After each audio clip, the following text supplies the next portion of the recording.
Okay, this is year 10, unit 1, and we're taking a wee look at indices here. So a few bits and pieces just about the rules of indices. You can use the following to simplify algebra expressions involving these indices.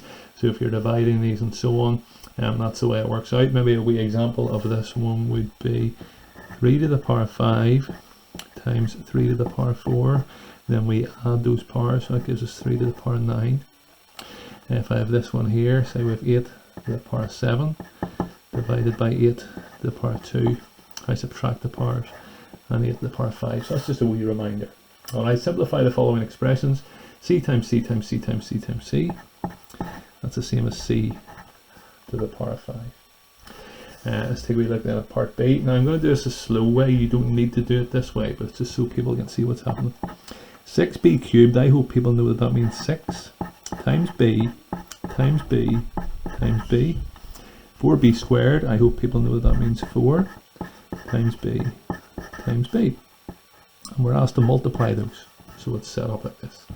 The way we normally do our algebra things, we do 6 times 4. So bring the numbers to the front, times b, times b, times b, times b, times b. I hope you see what I've done there. That's the same then as 24 times b to the power 5, which gives us then 24b to the power 5. If you have your wits about you, I don't expect to see all those lines of working out, but it's just showing where it's coming from.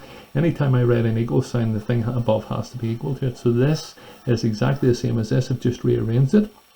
6 times 4 is 24. B times B times B, much like the C's up here, it's b to the power 5, and we can work out then from there. I would hope most of you can go straight then from here.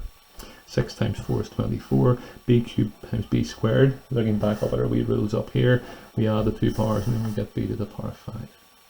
Alright, here, let's do it all as one. 18 divided by 3 is going to have a 6.